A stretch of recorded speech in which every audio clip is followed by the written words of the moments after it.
छत्तीसगढ़ में कांग्रेस उम्मीदवार राजीव शुक्ला और रंजीत रंजन ने नामांकन दाखिल किया। राज्यसभा उम्मीदवार राजीव शुक्ला ने कहा कि छत्तीसगढ़ में विकास की ढेरों संभावनाएं हैं। केंद्र सरकार से जो अवरोध पैदा हो रहा है उसे दूर करने में मदद करेंगे। साथ ही छत्तीसगढ़ के स्थानीय मुद्दों को भी राज्यसभा में उठाएंगे। कांग्रेस की राज्यसभा उम्मीदवार रंजीत रंजन ने नामांकन दाखिल करने के बाद मीडिया से चर्चा में कहा कि केंद्रीय नेतृत्व ने उन पर भरोसा जताया है, वह छत्तीसगढ़ के मुद्दों को लगातार उठाते रहेंगी। कांग्रेस केंद्रीय नेतृत्व ये चाहता है कि छत्तीसगढ़ के साथ साथ बिहार में कांग्रेस मजबूत हो, इसलिए उन्होंने राज्यसभा के लिए चुना है। यहाँ विकास और विकास में केंद्र सरकार की अड़चनें प्रमुख मुद्दा रहेगी, जिससे हम सदन में मुखरता से उठाएंगे।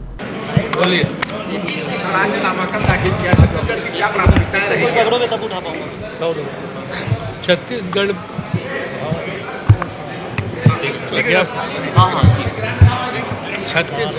अपने आप में बहुत महत्वपूर्ण राज्य है और यहाँ पे विकास की असीम संभावनाएं हैं। यहाँ जो है, यहाँ के लोग बहुत मेहनती हैं, लोग बहुत बुद्धिमान हैं, लोग बहुत इंटेलिजेंट हैं। आज ही देखिए IAS में 2 लोग छत्तीसगढ़ से निकल के आए हैं, एक लड़की भी है जिसने 45th रैंक लिया है। तो ये जो है टैलेंट, प्रतिभावान लोगों का ये प्रदेश है और यहाँ संभावनाएं बहुत हैं।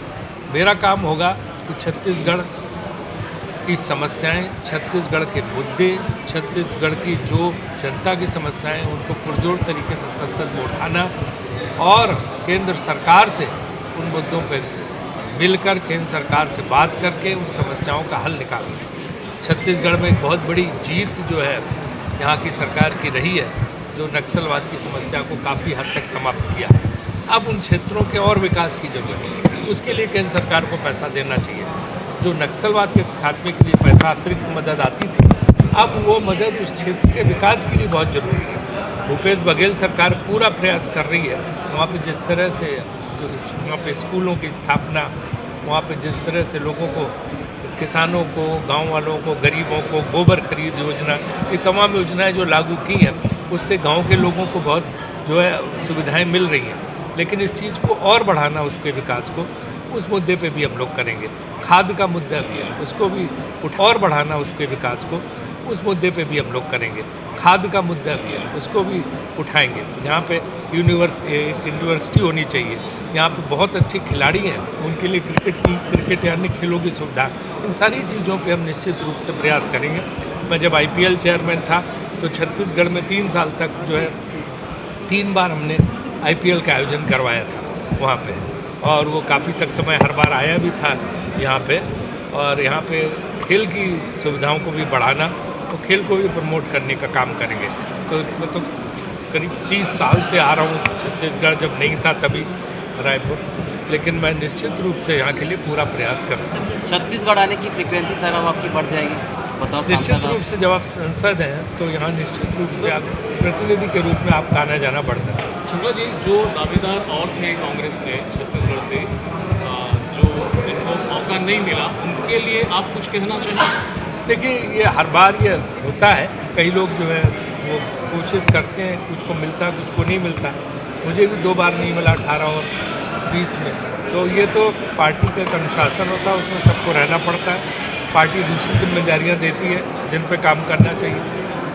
छत्तीसगढ़ में सबसे बड़ी समस्या क्या नज़र आती है?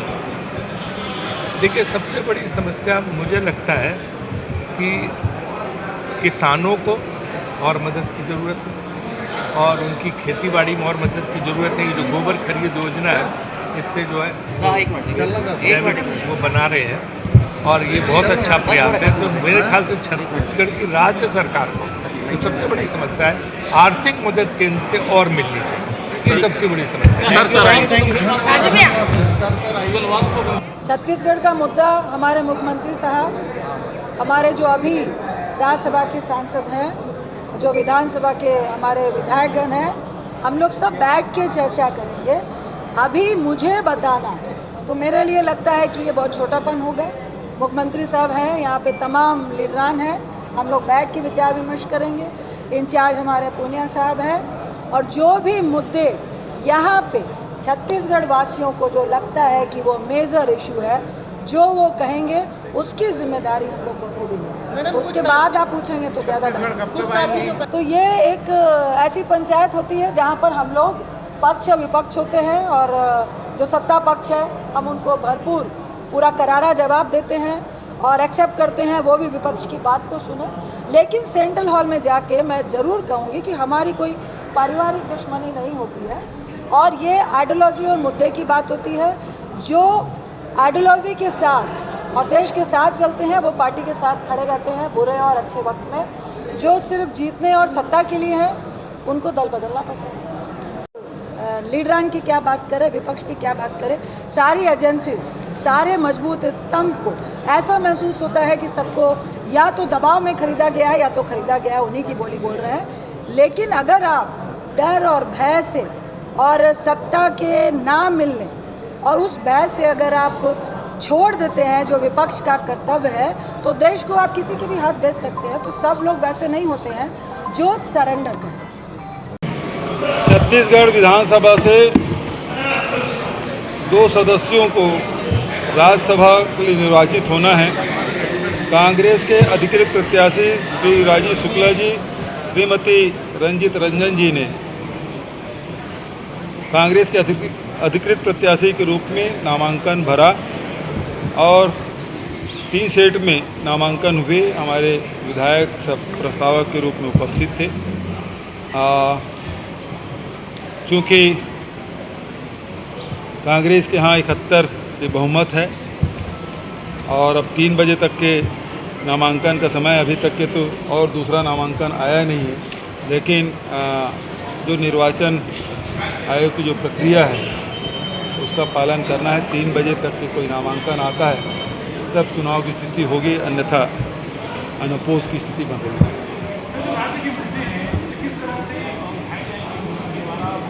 क्योंकि अपर हाउस है, अपर हाउस में पूरे राष्ट्र की जो समस्या है, अलग अलग जगह अलग अलग होती है। अभी उत्तर प्रदेश में आज ही 7वें प्रत्याशी के रूप में आंध्र प्रदेश या तेलंगाना के व्यक्ति को उन्होंने कैंडिडेट बनाया है।